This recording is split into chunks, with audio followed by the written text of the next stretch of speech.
Kumusta kaibigan? Halina at tayo ay maglakbay na puno ng kaalaman at aral. Mula sa mundo ng siyensya, hanggang sa kasaysayan, ating tatalakayin ang iba't ibang paksa na magpapalawak ng ating kaalaman, at magpapaningas ng ating kuryosidad. Kaya kung handa na kayong matuto, mag-relax at mag-enjoy lamang tayo. Tara, at atin ang simulan.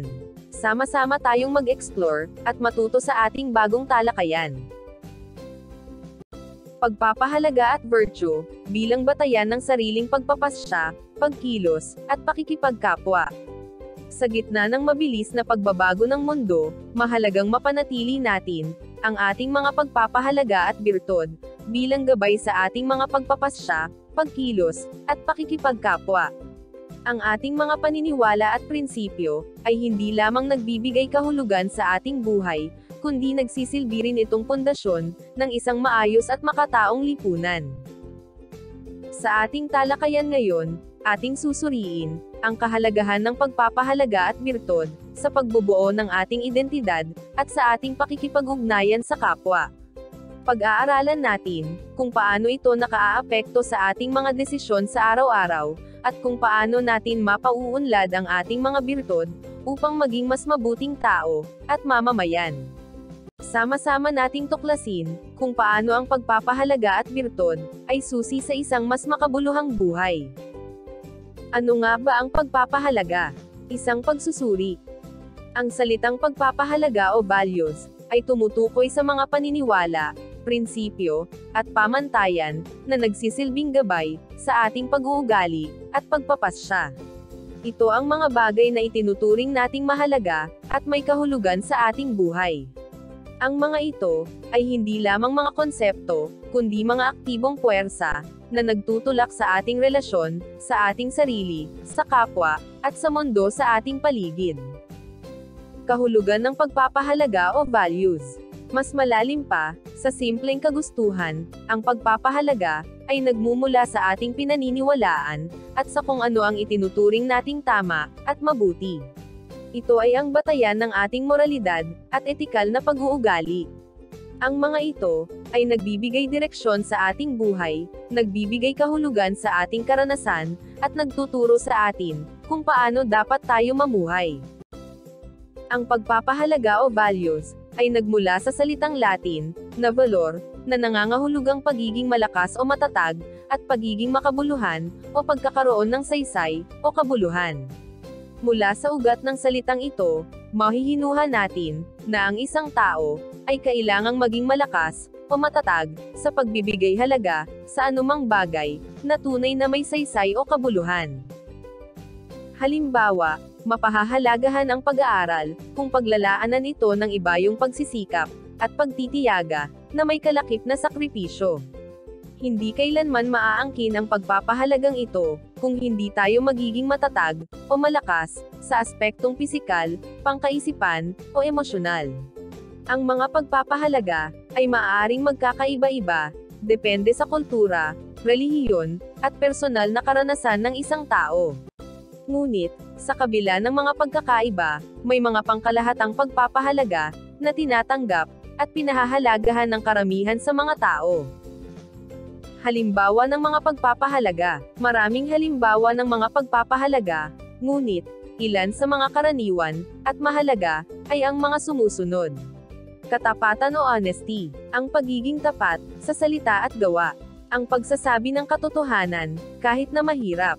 Paggalang o respect, ang pagkilala, at pagpapahalaga sa dignidad ng bawat tao, anuman ang kanilang pinagmulan, paniniwala, o katayuan sa buhay. Pagmamalasakit o compassion, ang pagpapakita ng malasakit, at empatiya sa kapwa, lalo sa nangangailangan.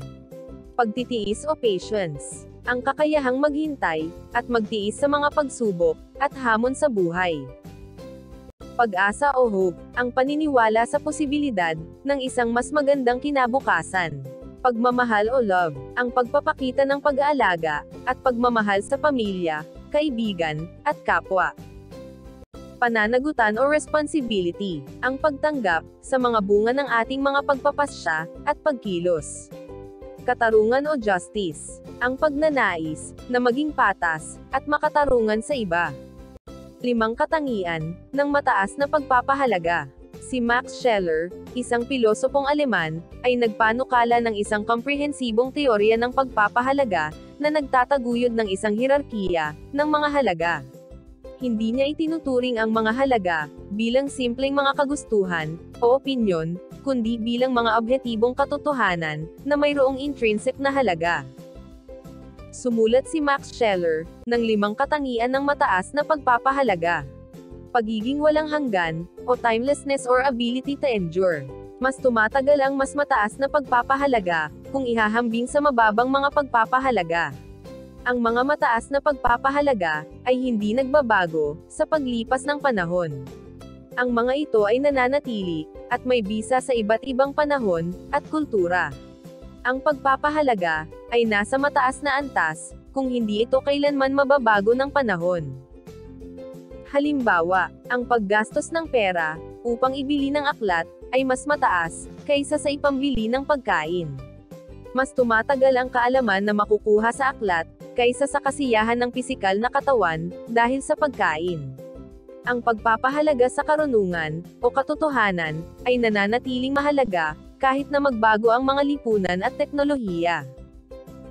Hindi mapapababa ang kalidad, o indivisibility. Mas mahirap mabawasan ang kalidad ng pagpapahalaga. Kahit pa dumarami ang nagtataglay nito, mas mataas ang antas nito. Ang mga mataas na pagpapahalaga, ay hindi madaling hatiin, o mabawasan.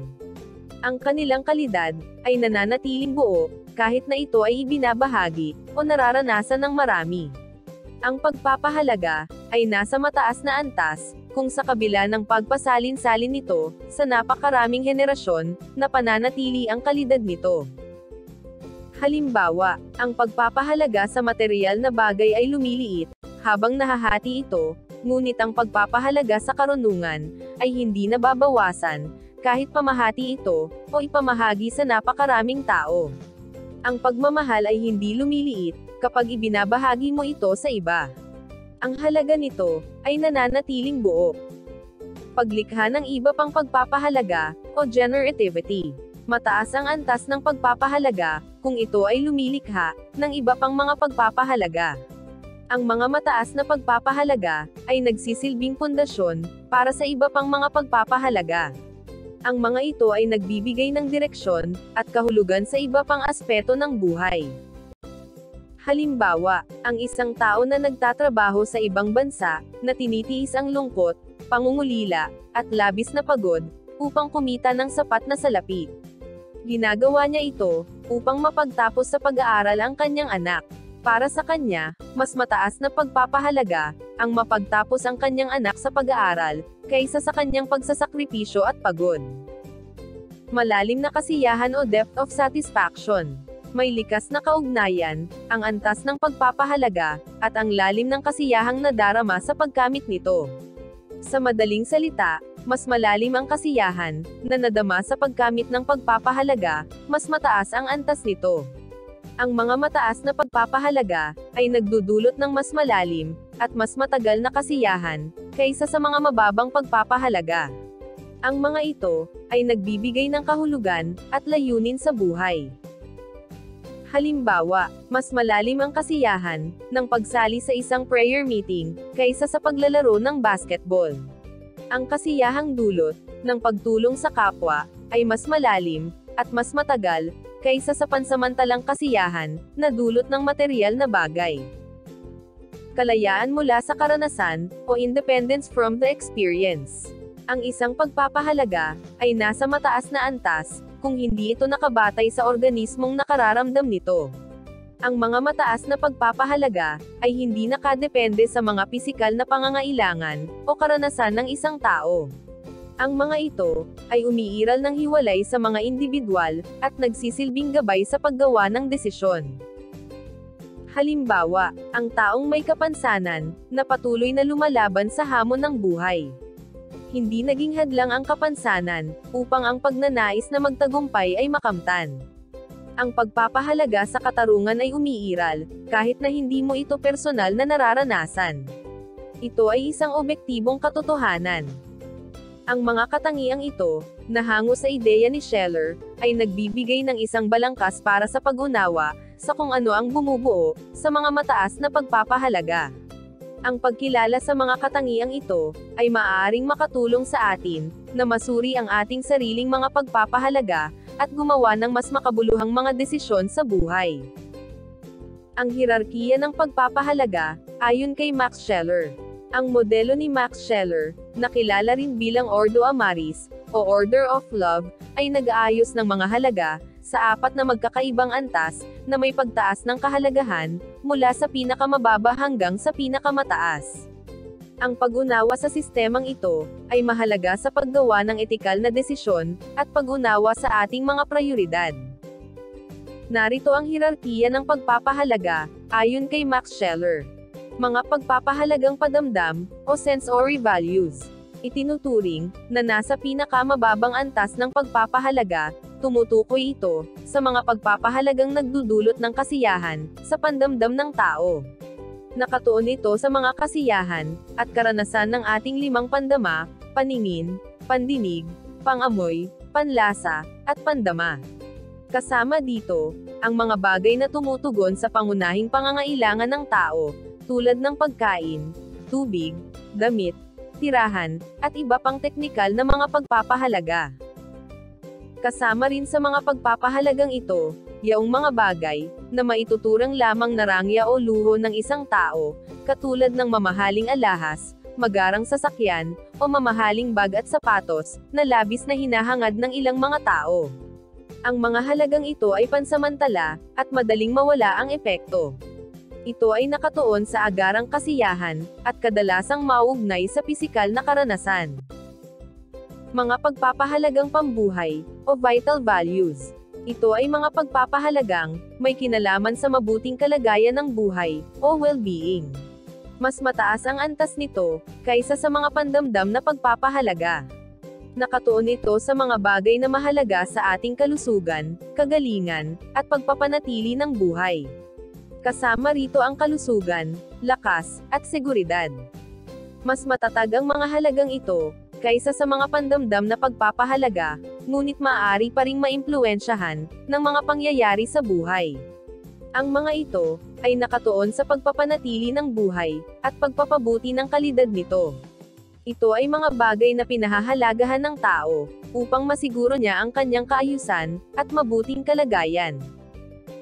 Halimbawa, mahalaga sa tao ang makapagpahinga, kung siya ay pagod, dahil ito ang makapagpapabuti sa kanyang pakiramdam. Ang kumain ng masustansyang pagkain, upang matiyak na siya ay malusog, at hindi magkakasakit. Mahalaga sa atin, na may makausap na taong mahalaga sa atin, upang mabawasan ang ating kalungkutan. Mga pagpapahalagang espiritual, o spiritual values. Ito ang ikatlong antas, na nagsasangkot ng mga halagang intelektual, estetiko, at moral. Maituturing na mas mataas ang pagpapahalaga nito, kaysa sa dalawang unang nabanggit. Kasama rito ang katotohanan, kagandahan, hustisya, at pag-ibig. Ang pagpapahalagang ito, ay tumutukoy sa mga pagpapahalagang para sa kabutihan, hindi ng sarili, kundi ng mas nakararami. Ang mga ito ay mas permanente, at may mas malalim na kahulugan, kaysa sa mga nauna. Ang mga halagang ito, ay nakadepende sa pisikal na mga pangangailangan, at nagbibigay ng mas malalim na kasiyahan, at layunin sa buhay. May tatlong uri ng pagpapahalagang ito, ayon sa aklat na Problems of a Sociology of Knowledge, na isinulat ni Max Scheler. Mga pagpapahalagang pangkagandahan, o aesthetic values. Tumutukoy ito sa ating pagpapahalaga sa kagandahan, sining, at armonya. Hindi lamang ito limitado sa mga biswal na aspeto, kundi kasama rin dito, ang mga karanasan na nagdudulot ng kasiyahan, at aesthetic appreciation. Maaaring ito ay sa musika, panitikan, sayaw, arkitektura, kalikasan, o kahit sa simpleng disenyo ng isang bagay. Pagpapahalaga sa katarungan, o value of justice. Ito ay ang pagpapahalaga sa pagiging patas, makatarungan, at pantay na pagtrato sa lahat ng tao. Kasama rito, ang paggalang sa karapatang pantao, pagsunod sa batas, at pagbibigay ng nararapat na parusa sa mga nagkasala. Pagpapahalaga sa ganap na pagkilala sa katotohanan, o value of full cognition of truth. Ito ay ang paghahangad, at pagpapahalaga sa pag-alam ng katotohanan, kahit na ito ay mahirap tanggapin, o hindi kanais-nais.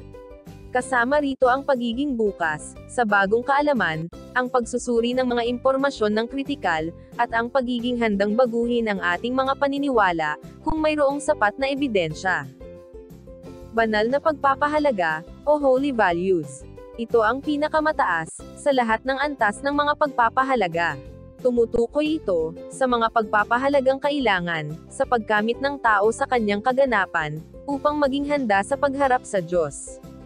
Ang pagkilos tungo sa kabanalan, ang katuparan ng kaganapan, hindi lamang ng material na kalikasan ng tao, kundi maging ang kanyang espiritual na kalikasan. Ang mga ito, ay nakatuon sa mga karanasan, na nagdudulot ng pag-unawa sa absolute, ang banal, o ang Diyos. Ang mga halagang ito, ay nagbibigay ng ultimate na kahulugan, at layunin sa buhay. Ang mga ito, ay nagbibigay ng pakiramdam ng koneksyon, sa isang bagay na mas malaki sa sarili. Ang modelo ni Scheller, ay hindi lamang isang simpleng pag-uuri ng mga halaga, kundi isang paraan, upang maunawaan ang ating mga motibasyon, at desisyon.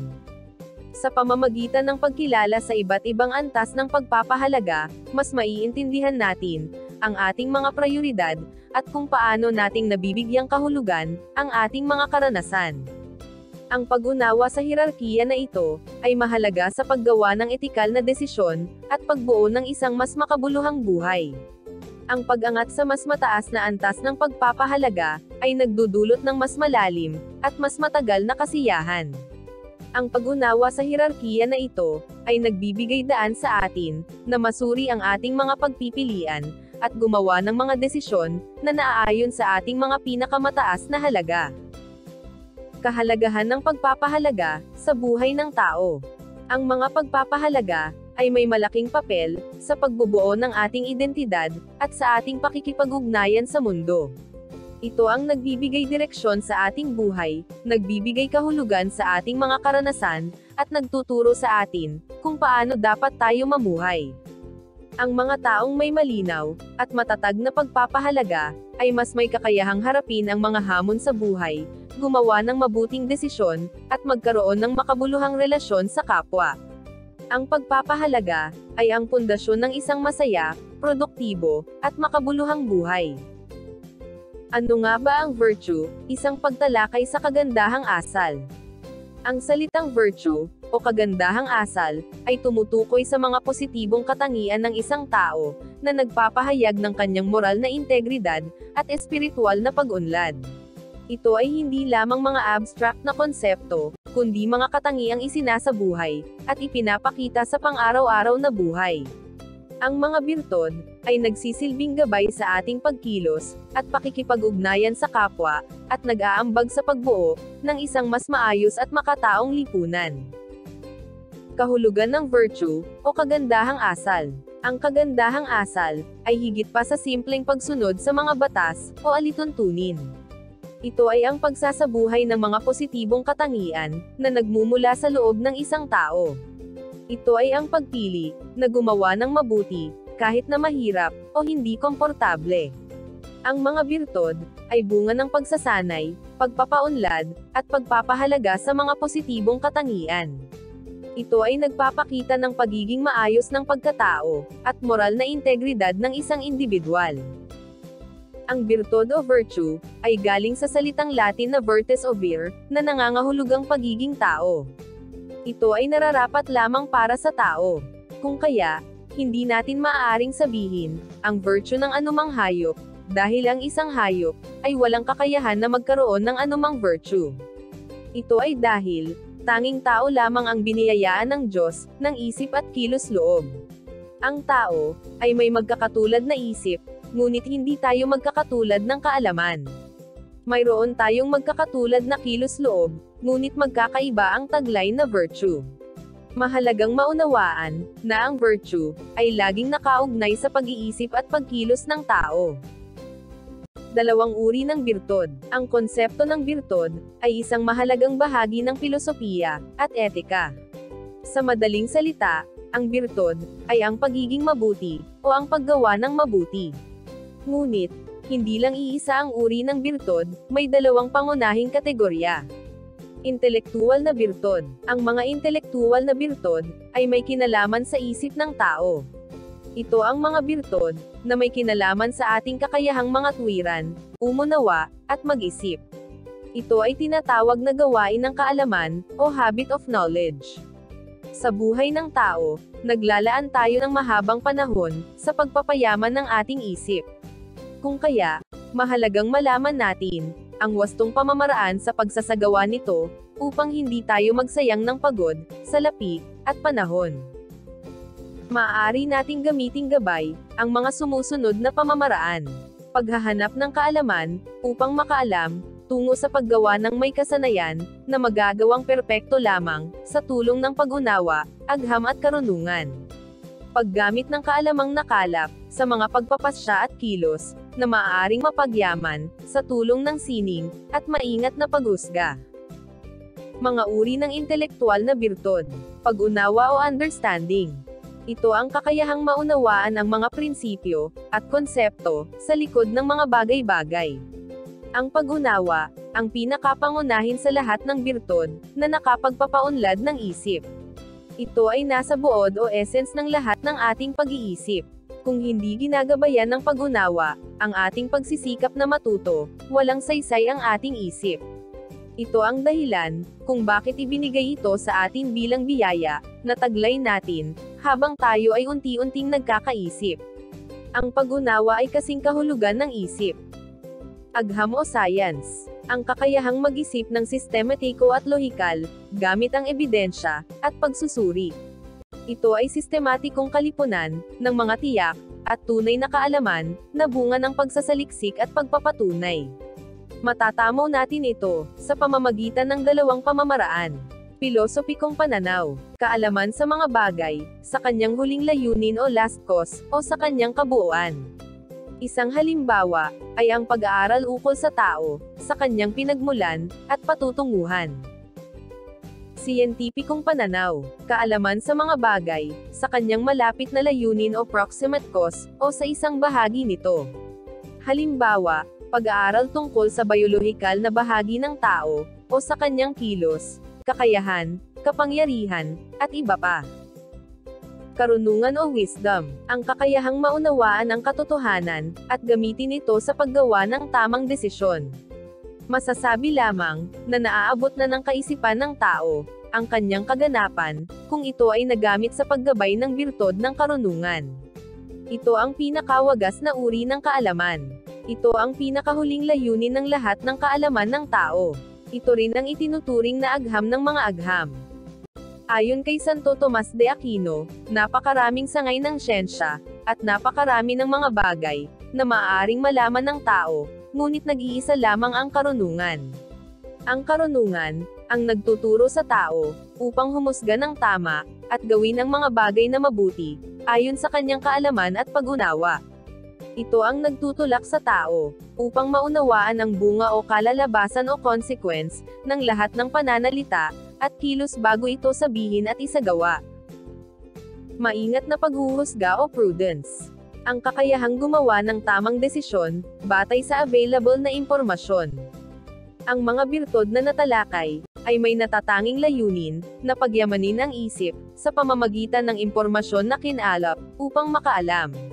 Ang maingat na paghuhusga, ay isang uri ng kaalaman, na ang layunin ay labas sa isip lamang ng tao. Taglay natin ito, hindi lamang upang tayo ay makaalam, kundi upang may lapat, ang anumang nakalap na karunungan sa kilos. Ito ay may layuning sabihin sa ating sarili, kung paano kumilos ng tama o wasto. Sining o art, kung ang maingat na paghuhusga, ay wastong paghusga, tungkol sa mga bagay na dapat isagawa, ang sining, ay tamang kaalaman, tungkol sa mga bagay na dapat gawin. Kung ang maingat na paghuhusga, ay nagtuturo sa atin ng tamang asal, ang sining ang nagtuturo sa atin, upang lumikha sa tamang pamamaraan. Ang sining ay paglikha, ito ay bunga ng katwiran. Anuman ang nabuo sa isip, ay inilalapat sa paglikha ng bagay. Ang sining ay maaaring gamitin sa paglikha ng anumang may ganda, katulad ng obra ng isang pintor, awit ng isang kompositor, at tula ng isang makata. Ito rin ay maaaring gamitin sa paglikha ng mga bagay na may kapakinabangan, tulad ng pagtatayo ng mga bahay, gusali, tulay, daan, at marami pang iba. Ang mga intelektual na birtod ay natututunan sa pamamagitan ng pag-aaral, pagsasanay, at pagpapaunlad ng ating kakayahan sa pag-iisip. Ang pagbabasa, pag-aaral, at pakikipagtalastasan ay ilan sa mga paraan upang mapaunlad ang mga ito. Moral na birtod. Ito naman ang mga birtod na may kinalaman sa pag-uugali ng tao at pakikitungo sa ibang tao. Ito ay ang mga gawi na nagpapabuti sa tao. Ito rin ay ang mga gawi na nagtuturo sa atin na iayon ang ating ugali sa tamang katwiran. Ang lahat ng mga moral na birtod ay may kaugnayan sa kilos-loob. Ang apat na uri ng moral na birtod: katarungan o justice. Ang pagbibigay ng nararapat sa bawat isa. Upang magkaroon ng tunay na kabuluhan ng isang kilos, ito ay nararapat na nagmula sa kilos-loob, o may pahintulot nito. Ang isang kilos ay maaari lamang purihin o sisihin kung ito ay naisagawa ng malaya. Ang kilos-loob, ang mga pangkalahatang impluwensya sa moral na kilos. Kailangan itong mag-abayan ng birtod ng katarungan, upang maging handa ito sa lahat ng pagkakataon na gumawa ng tama. Ang katarungan ay isang birtod na gumagamit ng kilos-loob upang ibigay sa tao ang nararapat lamang para sa kanya, sino man o anuman ang kanyang katayuan sa lipunan. Ang lahat ng tao ay mayroong mga karapatan na dapat igalang. Ang katarungan ang nagtuturo sa atin upang igalang at hindi kailanman lumabag sa mga karapatan. May kaugnayan ito sa ating tungkulin sa Diyos, sa ating sarili, at sa ating kapwa. Halimbawa, hindi mo maaaring sisihin ang isang teenager na nanakit ng isang mag-aaral kung siya ay pinilit at tinakot ng ibang tao upang gawin ito. Pagtitimpi, o temperance o moderation. Ang kakayahang kontrolin ang ating mga emosyon at pagnanasa. Nabubuhay ang tao sa isang mapanuksong mundo. Maraming inihahain ang mundo sa ating harapan, na maaaring maging dahilan, upang magtalo ang ating pagnanasa, at katwiran. Kinakailangan na malakas ang pagtitimpi, o kontrol sa sarili. Kung hindi ito mapagtagumpayan, mababaliwala ang anumang pagsisikap, na maging mabuti. Ang pangunahing kailangan ay moderasyon. Nakikilala ang isang taong nagtataglay ng pagtitimpi, ang bagay na makatwiran, at ang bagay na maituturing na luho lamang. Ginagamit niya ng makatwiran ang kanyang isip, talento, kakayahan, hilig, oras, at salapi. Halimbawa, kung overweight ka na, makatwiran na iwasan mo ang mga pagkaing matamis o mataas ang calories. Katatagan o fortitude. Ang buhay sa mundo ay puno ng mga suliranin at pagsubok. Kung minsan, sa tindi ng ating mga pinagdaraanan, nanghihina na ang ating loob, at nawawalan tayo ng pag-asa. Kung kaya, mahalagang taglay natin ang birtod na maglalayo sa atin sa ganitong damdamin, ang birtod ng katatagan. Ito ay ang birtod na nagpapatatag at nagpapatibay sa tao na harapin ang anumang pagsubok o panganib. Ginagamit ito ng tao bilang sandata sa pagharap sa pagsubok o panganib sa buhay. Ito rin ang birtod na nagtuturo sa ating panindigan ang pag-iwas sa mga tuksong ating kinakaharap sa araw-araw. Nagsisilbi itong pananggalang ng tao upang iwasan ang mga tuksong ito. Maingat na paghuhusga o prudence. Ito ang itinuturing na ina ng mga birtod, sapagkat ang pagsasabuhay ng ibang mga birtod ay dumadaan sa maingat na paghuhusga. Ang birtod na ito ay parehong intelektual at moral na birtod. Nagbibigay liwanag at gumagabay sa lahat ng ating mabuting asal o ugali. Taglay natin ito, hindi lamang upang tayo ay makakaalam, kundi may lapat ang anumang makalap na karunungan sa kilos. Ito ay may layuning sabihin sa ating sarili, kung paano kumilos ng tama o wasto. Ito ang pinakamahalaga, at pinakamakabuluhan sa lahat ng mga birtod, kaya tinatawag itong praktikal na karunungan o practical wisdom. Ang mga moral na birtud ay natututunan sa pamamagitan ng pagsasagawa at pagsasanay. Ang paulit-ulit na paggawa ng mabuti ay nagpapalakas ng ating moral na birtud. Ang ugnayan ng dalawang uri ng birtud. Hindi naman magkahiwalay ang intelektual at moral na birtud. Ang pag-unlad ng ating intelektual na kakayahan ay nakakatulong sa pagpapaunlad ng ating moral na birtud. Halimbawa, ang karunungan ay nakakatulong sa atin na maunawaan ang tama at mali, at ang paghuhusga ay nakakatulong sa atin na gumawa ng tamang desisyon sa mga sitwasyon na may moral na hamon. Sa huli, ang paglinang ng parehong intelektual at moral na birtud ay mahalaga sa pagiging isang mabuting tao. Sa huli, ang pagpapahalaga at birtud ay hindi lamang mga salita, ito ay mga gabay sa ating paglalakbay tungo sa isang makabuluhang buhay. Ang paglinang ng mga ito ay hindi isang madaling gawain, ngunit ito ay isang paglalakbay na sulit na tahakin. Sa pamamagitan ng pagsasanay ng pag-iisip, pagninilay, at pagkilos, ayon sa ating mga prinsipyo, maaari nating hubugin ang ating sarili, upang maging mabuting tao, at maging positibong impluwensya sa ating kapwa. Ang pagpapahalaga at birtud, ay hindi lamang pundasyon, ng ating sariling pagpapasya at pagkilos, kundi pati na rin ng ating pakikipagkapwa. Ito ang susi sa pagbuo ng isang maayos, mas mabuti, at mas makataong lipunan. Kaya't yakapin natin ang pagpapahalaga at birtud, at gamitin ito bilang gabay sa ating pang-araw-araw na buhay. Sa paggawa nito, hindi lamang tayo magiging mas mabuting individual, kundi magiging bahagi rin tayo ng pagbabago tungo sa isang mas magandang kinabukasan. Hanggang sa muli, maraming salamat sa panonood.